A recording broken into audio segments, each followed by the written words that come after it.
Le deuil entre souvent dans l'entreprise en silence. Et la question est simple, sommes-nous vraiment prêts à l'accueillir ? Un matin, vous arrivez au travail, votre collègue est là comme d'habitude. Il sourit, il répond aux mails, il participe à la réunion. Mais en fait, ce que personne ne voit, c'est que la veille au soir, il accompagnait son père en fin de vie. Parce qu'en France, un salarié sur 5 est aidant et pourtant, dans beaucoup d'entreprises, la fin de vie et le deuil restent des sujets que l'on évite. On parle performance, on parle objectif. Mais que se passe-t-il quand la vie frappe à la porte du bureau ? On pense souvent que le deuil appartient à la sphère privée, qu'il s'arrête à la porte de l'entreprise. Pourtant, chaque jour, des salariés arrivent au travail avec une histoire invisible. Un parent malade, une fin de vie qui approche, un deuil récent. Et moi j'aimerais que le monde du travail apprenne, lui aussi, à accompagner ces passages. De mon côté, j'interviens aussi en entreprise pour sensibiliser les aidants et le deuil au travail. Et justement, j'avais envie de croiser les regards en invitant aujourd'hui Ilona, fondatrice de la start-up Soul, pour qu'elle nous raconte son parcours et la manière dont son entreprise accompagne ces situations encore trop souvent invisibles. Allez, partons dans le monde du travail aujourd'hui.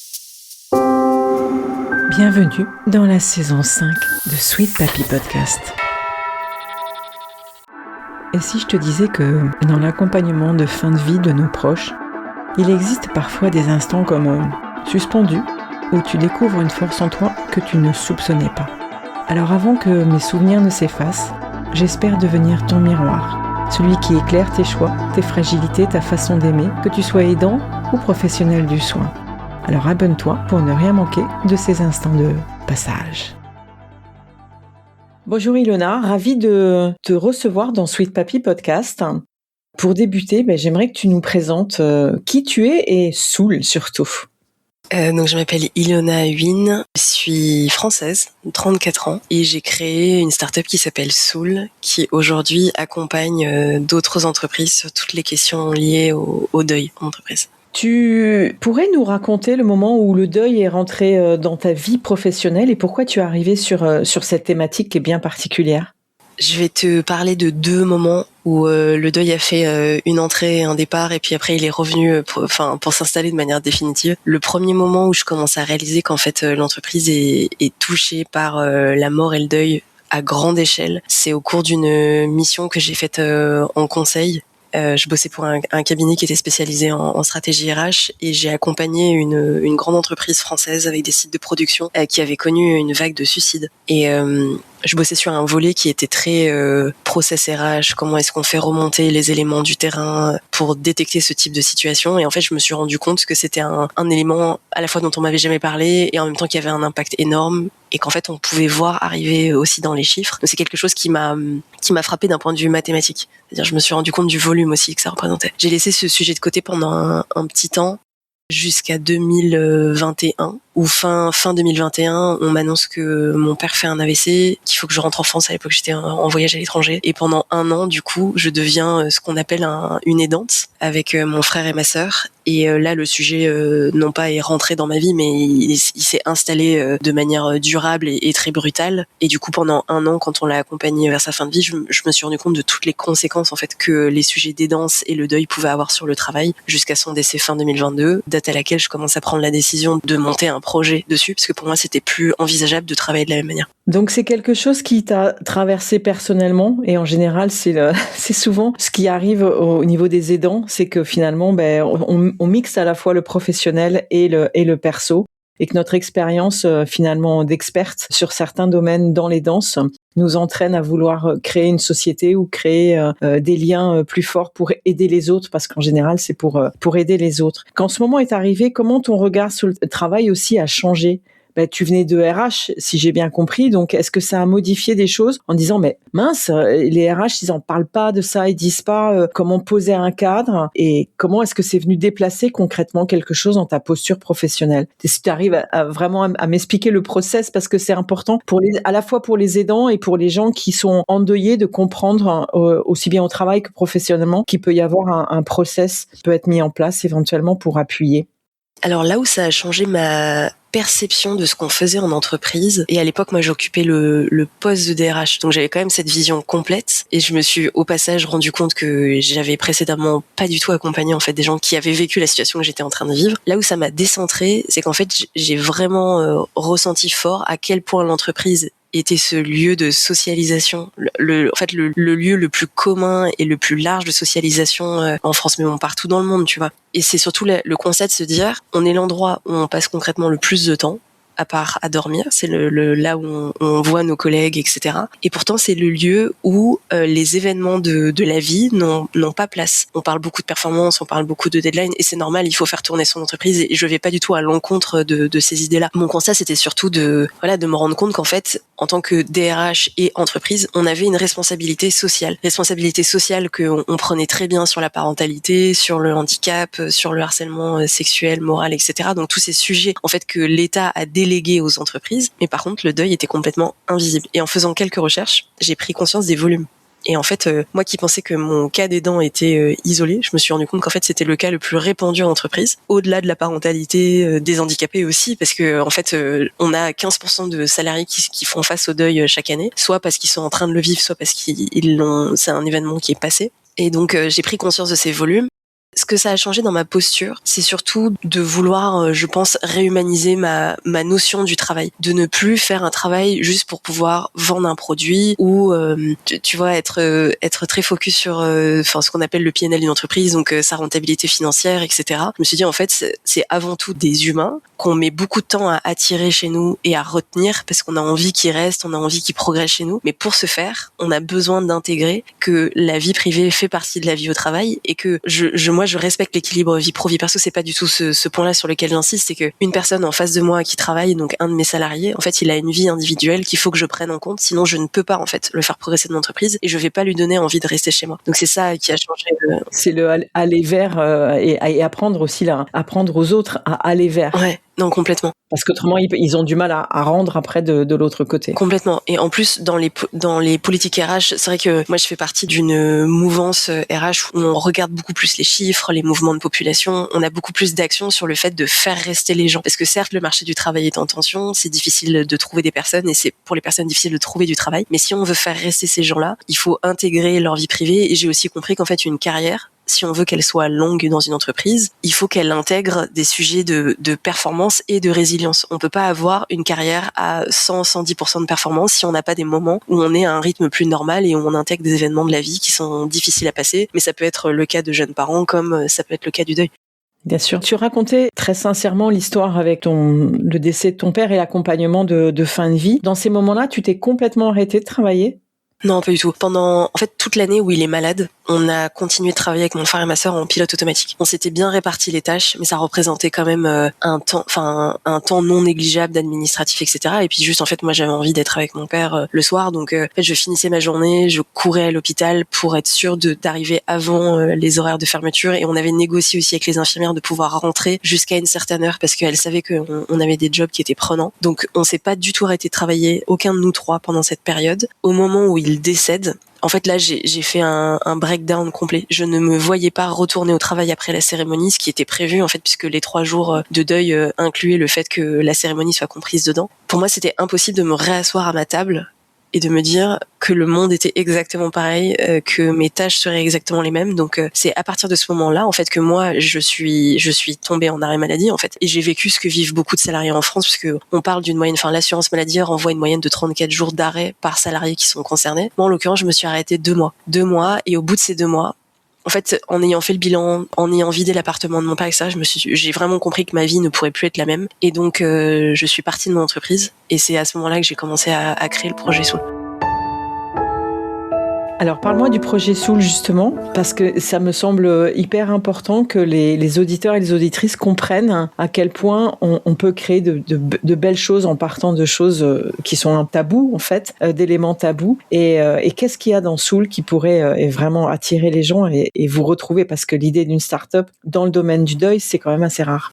Soul, alors ça reste une start-up et on a créé une sorte de confluence entre l'humain et la tech. Aujourd'hui, on a dans l'équipe des personnes qui sont tous passées par les startups. On sait que c'est notre force. On connaît ce métier, on connaît les outils, on connaît les automatisations. Donc, on a été aussi, je pense, plus rapide que la moyenne du marché pour développer Soul et ses services. On est, nous, capables, en fait, d'apporter les solutions techniques qui viennent soulager la charge mentale des salariés. Et ce que je veux dire par là, c'est principalement le cœur de notre technologie, qui est un outil qui permet de gérer tout l'administratif qui est consécutif à un décès. Mais en fait, de le traiter juste comme ça, c'était pas le cœur d'activité sur lequel on voulait se positionner, qui nous aurait emmené vers un marché grand public qui est très compliqué à conquérir pour les startups. Donc on s'est dit en fait que la meilleure force de frappe qu'on pouvait avoir, c'était auprès des entreprises. C'était de proposer un outil aux entreprises qu'ils mettent à disposition de leurs salariés, de la même manière que des entreprises comme Swile ou Edenred vont proposer un ticket de restauration. En fait, ils ont créé une solution technique pour un usage d'entreprise à un avantage salarié. Donc nous, on a créé cet avantage salarié et autour de cette plateforme technique, on a créé une galaxie de services qui nous permettent de ne pas juste poser l'avantage salarié en entreprise et de le laisser vivre sans rien faire. On accompagne les entreprises quand c'est l'urgence, donc quand elles rencontrent des décès ou des deuils de salariés qui ont perdu des proches, on les accompagne sur des sessions collectives, la mise en place de protocoles au niveau des ressources humaines pour savoir qui prend quoi, qui adresse quel message, comment est-ce qu'on s'adresse à la famille, comment doivent réagir les managers. On a créé aussi une formation de référent du deuil qui est spécialement adaptée au management d'une entreprise, au management d'une équipe. Donc, tu vois, cette galaxie de services, de la création de la politique RH jusqu'aux sessions collectives, les formations, etc.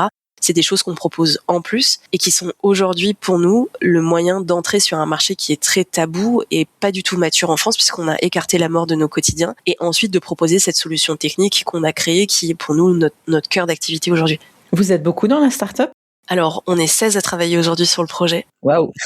Et moi, j'ai fait un choix radical qui est un choix radical de quelqu'un qui est passé par les ressources humaines. Je savais que les étapes allaient être difficiles. Et donc, du coup, j'ai d'abord réuni autour de moi un collectif de freelance dont je savais qu'ils étaient prêts à travailler sur le projet. Et là, on est en train de se structurer progressivement en une entreprise qui a des salariés, qui pose ses protocoles aussi comme une entreprise classique. On a fait un petit, je vais dire twist, le mot est mal employé, mais voilà, on a fait ce petit twist de création d'entreprise pour être sûr de pouvoir survivre aussi à la première année qui est très dure pour les startups. Et aujourd'hui, Soul va fêter ses 2 ans et on est content de ce qu'on a fait. On est hyper fiers de la solution qu'on propose. Et au démarrage du projet, réunir ces 15 personnes, donc plus moi 16, on savait qu'en fait, on mettait au pot du temps, de l'investissement, de l'argent sur quelque chose qui nous tenait à cœur et qui était important. Et dans l'équipe, il y a une partie des personnes qui sont passées par le deuil comme moi je l'ai vécu, mais il y a aussi des gens qui l'ont pas connu et qui voient l'importance que ça a de créer un outil pour les personnes qui vont vivre. Et du coup, est-ce que tu as eu des surprises tout au long de ce parcours de création auxquelles tu t'attendais pas,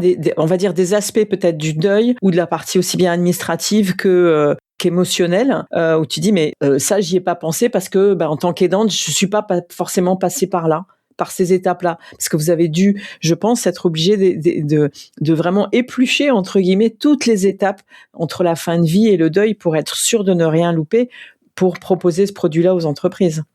En fait, sur le plan du deuil, je pense que là où j'ai réouvert les livres, etc., je me suis plongée dans le sujet, c'est surtout de comprendre la diversité des deuils. Je crois qu'au total, on est entre 14 et 16 types de deuils différents. Tu peux nous en citer un ou deux ? Oui, je vais te citer mon exemple, le deuil blanc. Moi, j'ai vécu un deuil blanc. Quand en fait, la personne perd ses facultés cognitives, donc on a déjà commencé à la perdre. Elle ressemble plus à la personne qu'on a connue. Et en fait, le deuil se commence avant, mais en même temps, c'est très difficile parce qu'on n'a pas encore perdu le corps. Donc ça, c'est ce qu'on appelle un deuil blanc. J'ai aussi appris beaucoup de choses sur les deuils différés. Des gens qui, pendant un temps, ne réalisent pas et puis ensuite rentrent dans des périodes de deuil. Donc en fait, des schémas de deuil, il y en a autant que de personnes qui existent sur Terre. Enfin, des salariés qui travaillent. Nous, on fait face toujours à des situations personnelles qui mêlent l'histoire familiale, le type de deuil, l'individualité du salarié auquel on s'adresse, qui du coup a un temps plus ou moins long de réaction vis-à-vis des étapes du deuil. Donc en fait, on s'est beaucoup documenté là-dessus. On s'est fait accompagner aussi par des thérapeutes qui étaient spécialisés pour pouvoir créer les programmes et les services. Et après, du côté des entreprises, je pense que ce qui me surprend le plus, c'est une vraie question mathématique autour du deuil. Et en fait, quand j'ai mes souvenirs, tu vois, de quand j'étais en poste DRH, je me disais, mais donc je cherche dans les chiffres la population qui va être le plus concernée. Donc souvent, je tombais sur les parents. Je tombais sur les jeunes parents, les gens qui avaient besoin d'accompagnement sur la parentalité, qui avaient besoin de solutions de crèche. Donc j'ai fait exactement les mêmes étapes que ce que d'autres DRH ont pu faire, mettre en place les crèches, mettre en place le sport, mettre en place la santé mentale. En fait, ça m'a paru complètement fou d'être passé à côté du deuil, qui représente un un pourcentage de gens aussi important. Énorme. Mais parce qu'en fait, au niveau de la société, on n'en parle pas. On n'en parle pas et au tout démarrage du projet, ça m'est arrivé, j'ai eu un échange avec une très grande entreprise de France dans le secteur de l'énergie, dont le DRH m'a confié que pour lui, c'était un rite de passage. Le deuil est un rite de passage pour lequel l'entreprise n'a absolument rien à voir avec la situation individuelle. Et en fait, au fur et à mesure des échanges, et c'était hyper intéressant, on a débattu longtemps. Je pense qu'on a réussi à faire évoluer nos positions. Moi, à la fois, de comprendre qu'en fait, Soul, ça reste un nice to have. C'est quelque chose de très bien à mettre en place dans son entreprise, mais aujourd'hui, c'est pas une obligation légale de s'occuper du deuil. C'est un vrai acte de leadership de le faire. Et lui a fait un pas vers Soul en comprenant qu'en fait, ce rite de passage, il n'était pas obligatoire de le vivre aussi mal qu'aujourd'hui c'est vécu en entreprise. Et que dans l'obligation de faire face à la parentalité, ce que font aujourd'hui toutes les entreprises de France, parce que c'est légal, en fait, on pouvait aussi prendre les devants sur la loi fin de vie qui va arriver a priori avant 2027 et se dire je mets les choses en place avant parce que je me rends compte qu'en fait c'est une nécessité. Ça c'est je dirais les deux points principaux, et puis après on a découvert mille autres choses sur l'administratif, je vais pas rentrer dans le détail de tout ce qu'on a vécu. Mais la création d'une entreprise en France, ça reste une aventure de pèlerin. Il faut s'armer de beaucoup de patience et de son bâton pour, et c'est pas se battre contre les administrations, mais c'est de comprendre aussi les rouages pour pouvoir fonctionner très vite et mettre des services et des produits sur le marché en contournant un peu ce qu'il est possible de faire sans dépasser la loi forcément, mais en comprenant bien comment est-ce qu'une jeune entreprise comme nous peut survivre dans un administratif qui est aussi compliqué. C'est vraiment de l'anticipation en fait. Moi, je m'aperçois depuis 6 ans que je suis aidante et que j'interviens soit en entreprise, soit dans les associations ou dans les journées des aidants un peu partout, qu'il n'y a aucune anticipation auprès des aidants, auprès des salariés. Et la dernière sensibilisation que j'ai pu faire en entreprise, qui est quand même une grosse entreprise publique, je me suis retrouvée face à on va dire entre guillemets des employés. Je n'ai eu aucun manager devant moi. C'est-à-dire, j'aurais aimé avoir des duos managers employés et là non, je n'ai eu que des employés et qui finalement sont beaucoup venus non pas sur le deuil parce que c'était des personnes plutôt vers les 55-60 qui avaient déjà vécu un deuil dans la famille, mais qui venaient pour d'autres types de deuil. J'étais surprise pour des séparations, pour des divorces qui avaient entraîné presque le même schéma que le deuil, avec la même courbe de deuil, et qui venaient avec des questions, alors que moi j'arrivais avec des choses un peu plus pratico-pratiques en disant pensez à vos directives anticipées, etc. Mais presque c'était oui, mais ça on sait parce qu'on est un peu vu avec nos parents, mais finalement on verra plus tard. Mais là on est dans un cas entre les deux, on sait pas trop comment faire. Et puis certaines sont arrivées avec le deuil du travail. Je vais partir à la retraite là dans quelques jours, et c'est aussi un choc et c'est aussi un tabou parce qu'on n'en parle pas. J'ai déjà interviewé une personne sur ça dans le podcast, et donc je me dis mais il y a des tas de cas que les entreprises ne prennent pas en compte autour de la thématique fin de vie et deuil et tous les types de deuil dont tu as parlé.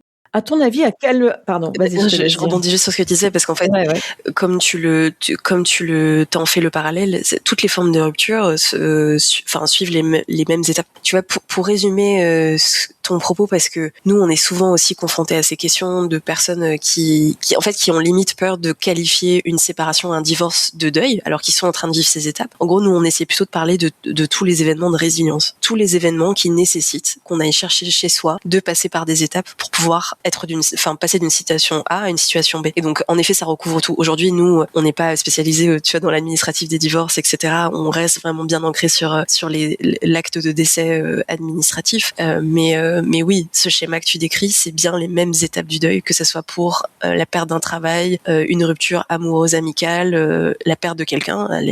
C'est poussé à son maximum pour le deuil, mais c'est le même schéma. Oui. Mais oui, parce que pour les entreprises, si quelqu'un part sur un tout type de deuil, c'est quelqu'un qui n'est pas fonctionnel pour moi. Moi qui ai été chef d'entreprise pendant plus de 20 ans, quelqu'un qui...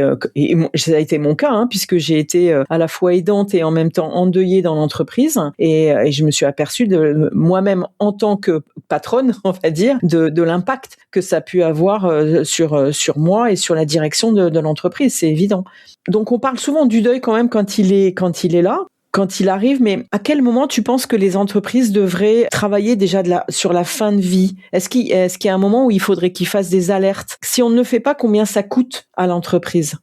Cette question. On a mené une étude auprès des clients qu'on a accompagnés en 2025. On leur demandait, on a besoin de comprendre, puisque cette étude n'a jamais été menée en France, on a besoin de comprendre ce que ça coûte, le deuil à l'entreprise. Aujourd'hui, tu as une composition de 3 principaux facteurs qui sont la rétention. Quand j'ai un salarié qui a perdu un proche, ce qui se passe, c'est que généralement, dans les 6 mois à 2 ans après, il va avoir envie de quitter son entreprise parce qu'on l'a pas accompagné, parce qu'en fait, il s'y sent mal, parce qu'il remet en question beaucoup de choses. Et je pense que on va en discuter aussi, mais il y a 3 piliers fondamentaux qui sont impactés dans son travail. Aujourd'hui, si on se parle de coûts, c'est en termes de rétention, il y a 11% des salariés qui finissent par partir. On sait combien ça coûte de recruter entre les plateformes que tu payes ou les chasseurs de tête, etc. Donc, c'est des volumes qui sont importants. Tu as ensuite l'absentéisme. La moyenne de l'absentéisme, donc on disait c'est 34 jours, mais en fait ça peut être plus long. Dans certains cas, quand le deuil est vraiment traumatique, ça coûte de l'argent de remplacer quelqu'un. Une absence, ça coûte à l'entreprise. Et enfin, tu as juste la prévention, donc qui elle, plutôt fondée sur des chiffres autour du désengagement, qui aujourd'hui sont chiffrés, en tout cas en 2024, à 15 000 € par personne. C'est ça le coût d'un désengagement. C'est une perte de performance globale, et ce que les salariés remontent pour la moitié d'entre eux, c'est qu'en fait, c'est très difficile pour eux de retourner à une performance normale suite à un deuil, pour une période qu'en plus ils n'arrivent pas à déterminer. Et ce coût du désengagement, en fait, il pèse sur toute une équipe dans une entreprise où il y a un salarié qui a perdu un proche. Si tu fais la somme de tout, aujourd'hui, le chiffre que nous, on a normalisé auprès de nos clients, c'est 50 000 € par salarié en deuil. Waouh, c'est énorme. Et ça représente ces salariés 15% de l'entreprise. Donc en fait, c'est un volume, et moi ça m'a paru démentiel, mais au final, on est assez proche de ça. Tu vois, quand il y a des entreprises qui sont bien au-dessus, des entreprises qui sont en dessous, et je te parle même pas des entreprises de la tech où recruter un salarié, ça peut coûter parfois jusqu'à 20 000 €. Donc là, les coûts s'ajoutent. 50 000 € par salarié par an, c'est un coût qui est invisible, qui est diffus, et surtout qui est sur le temps long. Donc en fait, on a du mal à le voir, alors qu'une perte de salarié parce que il y a pas de retour après un congé maternité, ça tu le vois très clairement dans tes effectifs. Et puis il y a le coût du remplacement du congé maternité ou paternité, mais le coût du deuil, en fait, on arrive difficilement à le voir. Et les coûts sur la santé mentale, on n'a même pas d'estimation possible de ça, mais en fait, un salarié qui va mal pendant 6 mois, 8 mois, 2 ans, en fait, c'est que du coût additionnel pour l'entreprise. Parce que là, ils ont en plus, ils sont en train de réformer les arrêts maladie, le temps des arrêts maladie. Donc, tu peux même pas dire pour une entreprise, c'est pas grave, il part en arrêt de travail et puis ça voilà, ça me coûtera un peu moins cher. Et encore, je suis pas certaine. Mais aujourd'hui, on est en train de réformer ça, donc ça va tomber encore plus sur les finances des entreprises. C'est évident. Mais est-ce que les entreprises acceptent aujourd'hui de plus en plus, en fonction de ton expérience, d'anticiper ça? Et est-ce qu'ils le font en fait? Clairement, je vais poser la question. Est-ce qu'ils le font parce qu'ils ont un budget formation? Alors, très bonne question. Nous, en fait, on rentre dans, oui, les budgets formation pour les référents du deuil. Les entreprises qui acceptent de le faire, c'est parce qu'elles ont vécu l'urgence. Et aujourd'hui, ça fait partie, tu vois, on se disait hors micro avant de commencer que la période était très chargée. En fait, nous, on ne fait que traiter des urgences. On a très peu d'entreprises, je dirais moins de 10% des entreprises avec lesquelles on travaille qui s'y prennent à l'avance pour faire de l'anticipation. Et je voudrais là-dessus, tu vois, quand même rendre hommage à certaines entreprises qui ont réussi à anticiper, qui ont posé les premières politiques de deuil, alors que parfois elles se disaient peut-être que ça va pas nous être utile. En fait, on ne sait jamais si ça va être utile. C'est exactement comme une couverture maladie. On prend une couverture très avancée et on ne sait pas si on va devoir se faire refaire les dents, refaire les lunettes, mais au moins on sait qu'elle est là. Donc on fonctionne un peu sur ce même système. On ne sait pas où le deuil va tomber. Ce qu'on peut dire, c'est qu'en fait, on est sûr que 15% de la population va être concernée, et ça peut être dans les équipes techniques, ça peut être en usine, etc. Enfin, nous, on fait face à quand même beaucoup de cas différents. Et aujourd'hui, on est appelé sur des urgences, donc des entreprises qui nous demandent de venir animer des sessions collectives, de mettre en place l'outil très rapidement parce qu'en fait, ils avaient pas prévu, mais en fait, il y a 2 personnes qui ont perdu des proches récemment. Il y a un salarié qui est décédé sur site. C'est un impact. Voilà, donc. C'est les never events. On le savait aussi en rentrant sur ce marché tabou qu'on était en train de créer un usage, qu'on allait devoir travailler beaucoup en termes de vitesse. Donc c'est aussi là où nous, notre force technique, notre passé de gens qui ont travaillé dans des entreprises comme des startups tech, ça nous a donné beaucoup d'avantages parce qu'en fait on a automatisé beaucoup de choses en laissant énormément d'humains à l'intérieur. Nous, ce qu'on veut au final, c'est passer plus de temps à répondre au téléphone de la ligne d'urgence, parce que c'est aussi un service qu'on propose, pour pouvoir échanger avec des gens, pouvoir les rassurer, leur expliquer ce qu'ils sont en train de vivre, l'humain. Et en fait, nous, on a surtout mis beaucoup de thérapeutes sur cette ligne téléphonique parce que c'est ça qui compte. Et on préfère prendre 1 heure pour parler avec quelqu'un plutôt que perdre du temps sur des dimensions techniques où on aurait mal automatisé des tâches administratives, etc. Donc, on a, entre guillemets, blindé le système technique pour pouvoir consacrer plus de temps aux gens. Et aujourd'hui, c'est ce qui fait toute la différence quand on se déplace sur des sessions collectives. on prévient les entreprises qu'on book 3 heures, mais souvent ça dure 4 heures, 4 heures et demie, parce qu'en fait il y a beaucoup de questions, parce que les gens veulent pas partir de la salle, parce qu'en fait ils ont envie de rester là. Donc c'est du temps humain bien employé pour des entreprises qui font face à l'urgence, et progressivement la loi va passer. C'est dans les tuyaux, ça va arriver, ça va devenir une obligation des entreprises, et là on sera beaucoup plus dans de l'anticipation.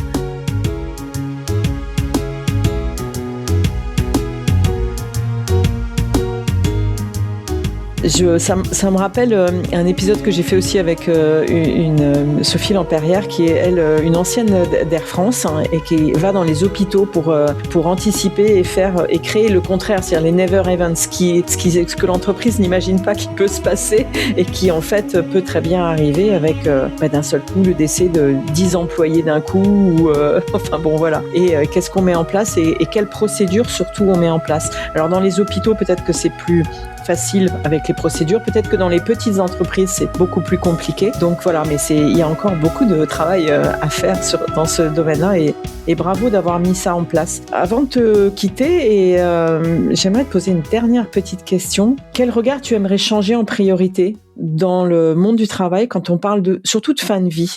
Je dirais que les gens, c'est encore plus tabou, c'est-à-dire qu'ils osent pas dire qu'ils accompagnent quelqu'un qui est en fin de vie et qu'ils ont besoin d'énormément de moments. Tu en as parlé avec les moments avec ton père, et ce sont alors le deuil, on va le caractériser, oui, j'ai le droit à des jours d'arrêt, etc. Mais accompagner un proche qui est en fin de vie, en général, on ne dit pas.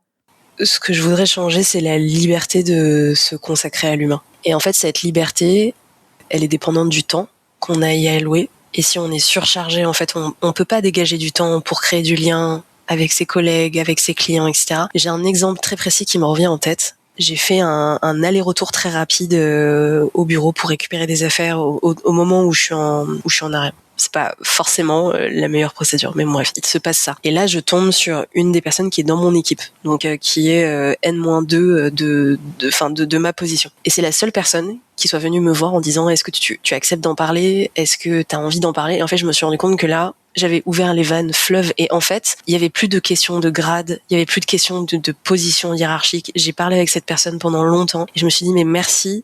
En fait, j'ai créé un lien, et aujourd'hui, cette personne est devenue une amie très proche. Ça a changé complètement les relations humaines qu'on avait l'une avec l'autre. Elle a fait ce pas vers moi. Pour moi, c'est vraiment un geste d'humanité qu'aujourd'hui, on essaye de faire avec Soul. Et en fait, de commencer à regarder l'humain qui est en face en se disant: il a des moments de vie difficiles. Il a un besoin de résilience qui est le même que le mien. Certes, le deuil est universel, mais c'est un voyage qu'on fait de manière très seule. Comprendre qu'on est mortel, que ça va nous arriver aussi, etc. C'est un voyage qui est très solitaire. Par contre, c'est quelque chose qu'on partage tous en commun. Et en fait, c'est le lien qui nous unit tous, qui nous permet en fait juste de prendre un temps d'arrêt et de se dire: on est collègues, mais en fait, on peut être aussi deux humains qui se parlent et qui parlons de sujets aussi importants que la fin de vie, la mort. Donc, la liberté de se reconsacrer à l'humain, je pense que c'est ça que j'aimerais changer dans le monde du travail.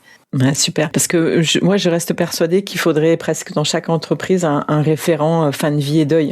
Je ne peux que... Parce que quand on dit qu'il y en a qui sont déjà passés par là, pour moi il faut un aidant référent fin de vie et deuil. Voilà. Tout à fait. Qui soit un référent et qui soit capable d'orienter et qui soit une petite lumière pour celui qui va arriver dans cette situation.